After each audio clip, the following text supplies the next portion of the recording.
Hey, kia ora, Helen Brahms here, coming to you live from Plymouth, Washington. Yep, we moved today from Boise, Idaho.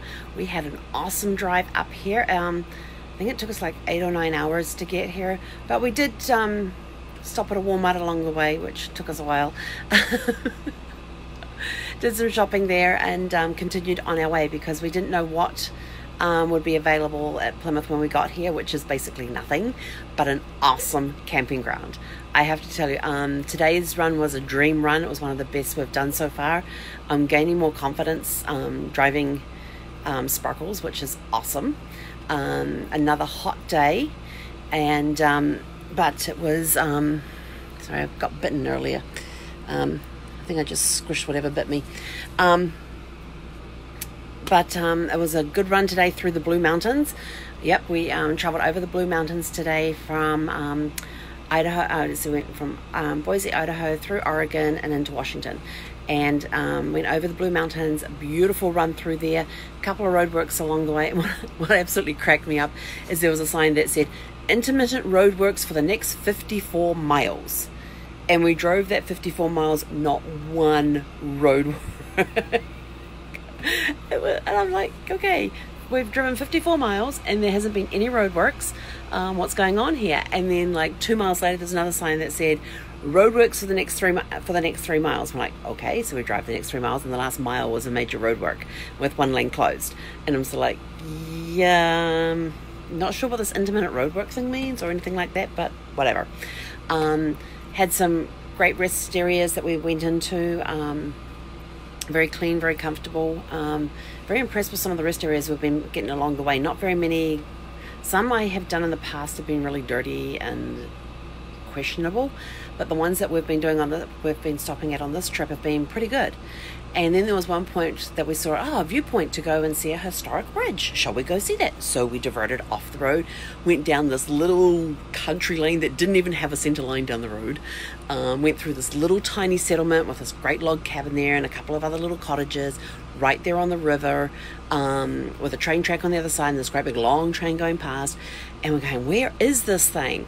And of course we had to go that way because we couldn't turn around and go back to get on the freeway, because the way we were going was the next entrance onto the freeway. So we finally got onto the freeway again. We finally found the look over. This little parking, and it was this concrete bridge. It looked pretty modern to us. We're not sure what the historic value of it was. There was didn't seem to be any signs around or anything like that, apart from the fact that maybe it was where the road used to go, because when we came back on, we were definitely on a new piece of road that had been around for a while. So maybe that was the old bridge that the highway used to go over. Don't know. But we got back on the freeway.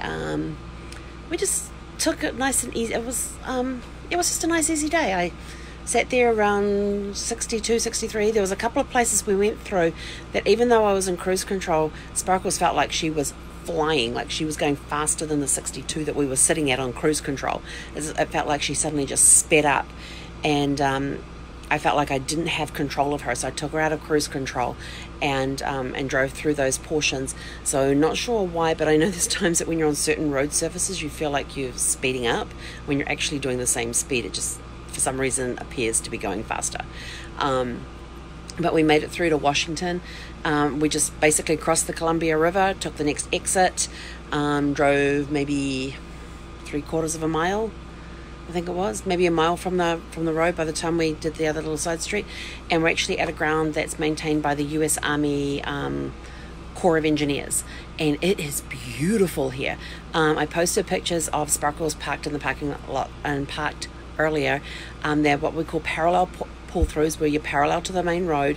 It's not a bay that you pull through. It's a bay that you pull into that runs parallel with the road that goes through the camp. And depending on what number you're on as to which way around you go into the camp. But it's gorgeous. Every site has, it's all asphalt. There's a lot of grass area. You've got a pad there that's got a picnic table on it. It's got a little firing area there if you want to have a fire. And they tell you to keep your vehicle on the asphalt at all times. Don't go onto the grass. Beautiful big sites. And the Columbia River is, well, you can't actually see it now, but it's behind me. And we can't actually see it from the van. You do have to walk to see it. But we're basically right on the Columbia River. And there's actually see. What's the sunset doing? Oh, let me turn this around so you can see the sunset. So that's the view out my window of the sunset, which the sun is making it look extra bright. Oh, hang on, let's turn that back. So these are there's another person parked over there and theirs. This is an empty lot directly opposite us, so you can see the size of it. So there's plenty of space to park a vehicle with a towing vehicle. If you've got a Class A with a towing vehicle, you've got the picnic table there, that little black thing on the ground is your fire ring. And that's basically what every site's like. And then down there at that post is where your utilities are. So very nice camping ground. My parents went for a walk earlier down to check out the restrooms and the shower and all of that, and there was a bulletin board that they went and checked out, and right in the middle it had this warning that rattlesnakes are active in the area. So it was like, oh crap. Rattlesnakes. My parents are like, what are they like? So I found a little video so that they could hear the rattle and learn about rattlesnakes and all that sort of stuff. So just make plenty of noise when you're walking around, and if you hear that rattle, just stop, back up, and it should be okay, because they don't want to hurt anybody. They just want to be left alone. So if you leave them alone, they'll be fine. So it's kind of interesting. I think it's the second time we've seen about rattlesnakes on this trip. So I guess that's, in New Zealand we don't have snakes. We don't have anything poisonous. So this is all new to both of us, with all the three of us as we're traveling around. Now we're going to be aware of rattlesnakes. And oh yeah, that's where it was. It was when we were at Champagne Lakes back in Escondido. They had a sign up warning to be aware of rattlesnakes. That was the last time we saw a thing. Sorry, I got an itch. Got bitten by something. I don't know what I got bitten by. We'll get that taken care of. Put some lavender oil on it and it'll be fine. But that's today. So we're here tonight, and then tomorrow we head off to Lakona, which is just north of Seattle. And we're going to be there for 3 nights. 3 nights! That's one of our longest stays. Our longest stay is going to be Vancouver, and that's 4 nights. So we've got a 3 night. So tomorrow we leave here to Lakona. We will have 3 nights, and then we leave Lakona and go straight to Vancouver. We're going to be there for 4 nights. So it's going to be awesome. And we're actually rearranging our trip south from Vancouver back down to LA. We're rearranging that a little bit, just to cut down on the drive times and stuff as well. I'm finding, let's see, I'm doing okay. Sometimes mentally I check out when I'm driving, which is really bad. But trying to make sure I can stay hydrated, keep my electrolytes up, that we have a break at least once every hour to hour and a half, so I can get up and walk around. And there was one thing I said to Dad, I said, when's the next rest area? And he's using this book called Next Exit, which is awesome. It's got all the interstates on there by state with exit numbers and what's at every exit. So he found out that the next one was like 7 miles away. And I said, great. I said, I need to get out and walk. I've got a numb bum. And for some reason, I don't know if it was the way I was sitting or what, but I couldn't feel my butt. it was that. And so so we got up and had a walk around and that sort of thing as well. And that one we saw, was that the one we saw? We saw these vintage caravans, or tow trailers. They were done up vintage style. They were modern ones that had just been built that were done up vintage style. So they had the old colors on them, the old designs, and one of them had a slide out on it, which was not vintage. They had AC units.